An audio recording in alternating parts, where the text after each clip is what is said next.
శ్రీ గణేశాయ నమః. శ్రీ సరస్వతి నమః. శ్రీ గురుభ్యో నమః. భక్తరా, వ్యాస మహర్షి రచించిన మహాభారత ఇతిహాసం యథాతథంగా చెప్పుకున్నాం. ప్రతి శ్లోకం దాని అర్థం. ఇందులో భాగంగా నిన్నటి వరకు ఆది సభారణ్య విరాట ఉద్యోగ భీష్మ ద్రోణ కర్ణ శల్య సౌప్తిక స్త్రీ పర్వాలనే 11 పర్వాలు పూర్తి చేసి 12వదైన శాంతి పర్వంలో కూడా మనం 308 అధ్యాయాలు పూర్తి చేసి 309వ అధ్యాయంలోని 11వ శ్లోకం వరకు చెప్పుకున్నాం. ఈరోజున 12వ శ్లోకం నుండి కొనసాగించే ముందు వ్యాస భగవాను ప్రార్థన చేసుకుందాం. వ్యాసాయ విష్ణురూపాయ వ్యాసరూపాయ విష్ణవే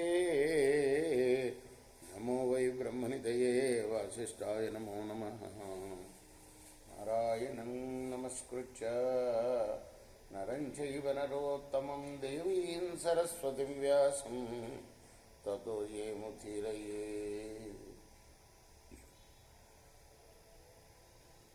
అంజనానందనం వీరం జానకీ శోకనాశనం కపీసమక్షం తారాం వందే లంకాభయంకరం.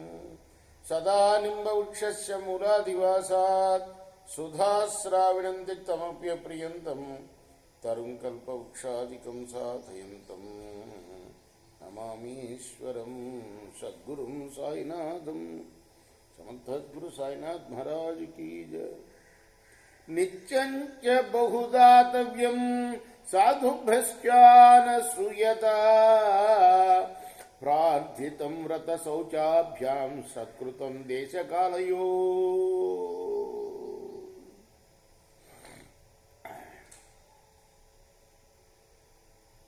ప్రతిరోజు కూడాను పెద్దలు చెప్పిన నియమాలు ఏవైనా ఉన్నాయో అవన్నీ కూడా పాటించాలి. అలానే పవిత్రంగా ఉండాలి.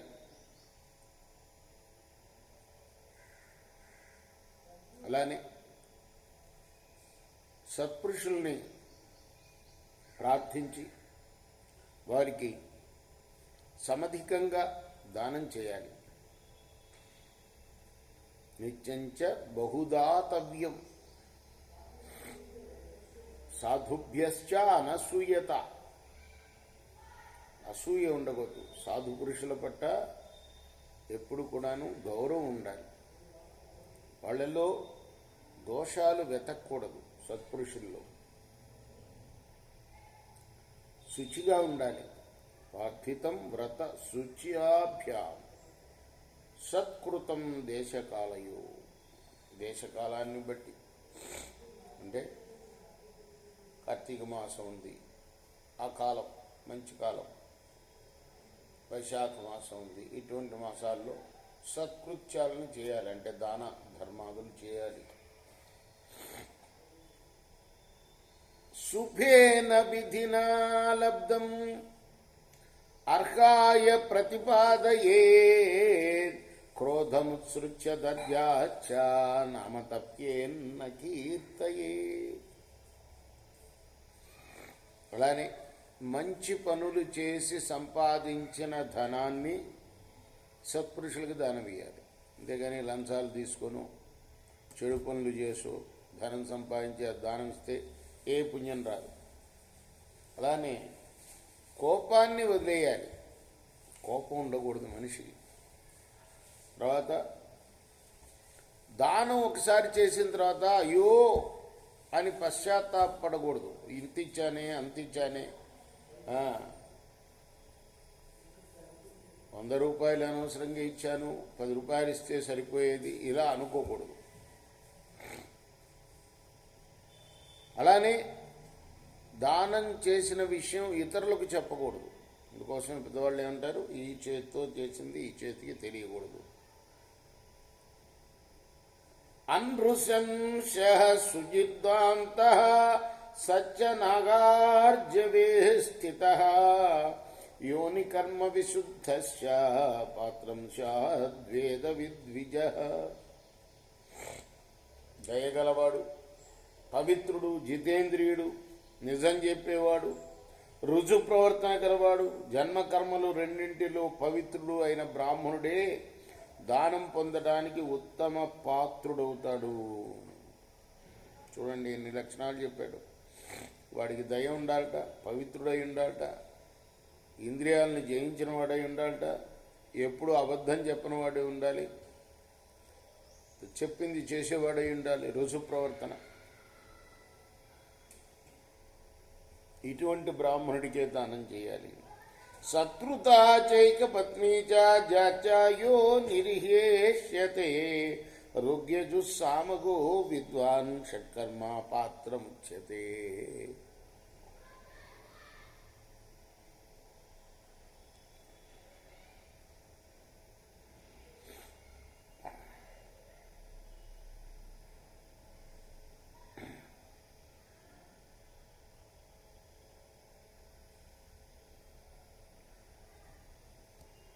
ఉత్తమ కులంలో జన్మించిన తల్లికి అటువంటి తల్లికి జన్మించిన వాడు జన్మతో పవిత్రుడు. అలానే ఋగ్యజు సామ అథర్వేదాలు ఉన్నాయి. ఈ వేదాల్లో విద్వాంసుడై ప్రతిరోజు కూడా బ్రాహ్మణుడికి షట్కర్మలు విధించబడ్డాయి. ఏమిటయ్యా అంటే యజనం, యాజనం, యజ్ఞం చేయటం, యజ్ఞం చేయించడం, అధ్యయనం, అధ్యాపనం, చదవటం, చదివించటం, దానం పుచ్చుకోవటం, దానం పరిగ్రహం, దానం ఇవ్వటం, పుచ్చుకుంటాం రెండు కూడా. ఇవి షట్కర్మలు బ్రాహ్మణుడికి: యజనం, యాజనం, అధ్యయనం, అధ్యాపనం, దానం, ప్రతిగ్రహం. ఇటువంటి బ్రాహ్మణుడు కర్మశుద్ధుడు. ఇతడు దానానికి ఉత్తమమైన పాత్రుడు. సయేవ ధర్మ సోద్ధర్మ తం తం ప్రతివరం భవేత్ పాత్రకర్మ విశేషేణ దేశకాలావేక్ష. దేశకాల పాత్రకర్మ విశేషాలను పరిశీలిస్తే ఒకే కర్మ భిన్న భిన్న మనుషులకు ధర్మం అధర్మం అవుతుంది సుమా. ఒకటికి ధర్మం అయింది, ఇంకొకటి అధర్మం అవుతుంది. లీలయాల్పం యథా గాత్రాత్ ప్రమృజ్యాత్ తురజ పుమాన్ బహుయత్నేన చ మహత పాప నిర్కరణం తథా. శరీరానికి దుమ్ము తగిలితే కాస్త కడిగితే పోతుంది, అలానే ఎక్కువ దుమ్ము తగిలితే బాగా రుద్దితే పోతుంది. అలాగే కొద్ది పాపాన్ని కొద్ది ప్రయత్నంతో, అధిక పాపాన్ని అధిక ప్రయత్నంతో, అంటే ప్రాయశ్చితం ఒక్కొక్క దానికి ఒక్కొక్క రకంగా విధింపబడింది. కొద్ది పాపానికి కొద్ది ప్రాయశ్చితమే, పెద్ద పాపానికి పెద్ద ప్రాయశ్చితం.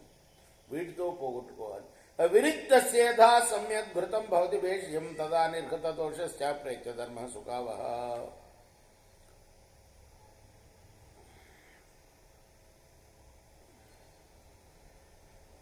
ఏ విధంగా అయితే పొట్ట ఖాళీ అయిన వాడికి ఆ నేతిని తాగితే ఔషధంగా పనిచేస్తుందో, అలానే పాపాలన్నీ తొలగిన వాడికి ధర్మం అనేది స్వర్గంలో సుఖపదం అవుతుంది. మానసం సర్వభూతేషు వర్తతే వై శుభాశుభం అశుభేభ్య సదా క్షిప్య శుభేష్వావతారయత్.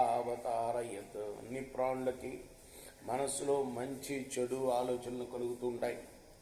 కాబట్టి మానవుడు ఎల్లప్పుడూ కూడా చెడు ఆలోచనలను వదిలి మంచి ఆలోచనలను పెంపొందించుకోవాలి.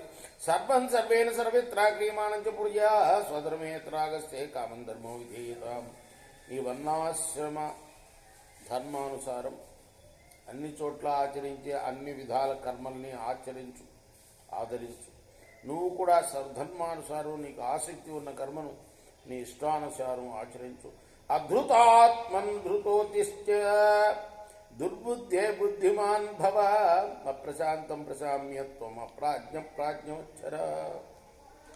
నిలకడలేని మనస్సు గల ఓ రాజా, ధీరత్వాన్ని ఆశ్రయించు. దుర్బుద్ధి సద్బుద్ధిని కావాల్సింది.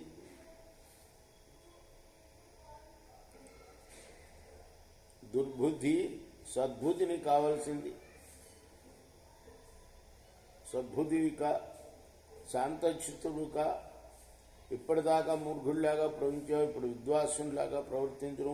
తేజస ఆశక్యతే ప్రాప్తం పాయస ఆచరణ యచ ప్రయచ్చ శ్రేయతప్య తస్య మూలం ధృతి సదా. సత్పురుషుల సాంగత్యం చేసేవారికి వారి యొక్క తేజస్సుతో లేక వారి ప్రభావంతో ఇహపరలోకాల్లో కూడా మేలు కలిగించే మంచి ఉపాయం లభిస్తుంది. మనస్సు నిలకడయే మేలు కలగడానికి మూలం.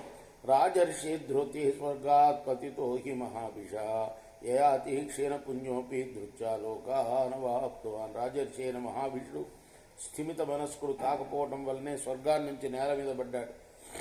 అలాగే యయాతి అన్ని పుణ్యాలు నశించిపోయినా కూడా ధృతి పట్టుదలతో ఉత్తమ లోకాన్ని చేరాడు. తపస్వినాం ధర్మవతాం విదుషాం చోపసేవనాత్ ప్రాప్స్యతే విప్లవం బుద్ధి తథా శ్రేయో విపక్ష్యతే.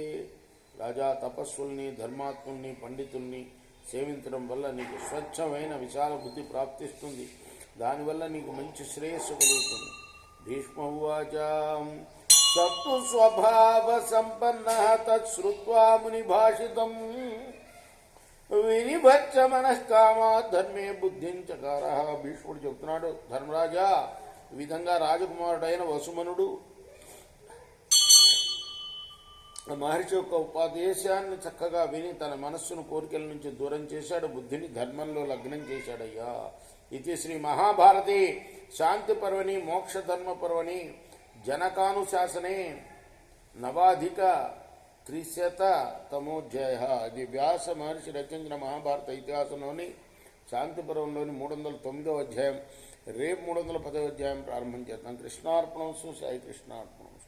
స్వస్తి ప్రజాభ్య పరిపాలయంతాం న్యాయేన మార్గేణ మహిం మహిషా గోబ్రాహ్మణేభ్య శుభమస్తు నిత్యం లోకా సమస్తాః సుఖినో భవంతు. కృష్ణార్పణమస్తు. సాయి కృష్ణార్పణం.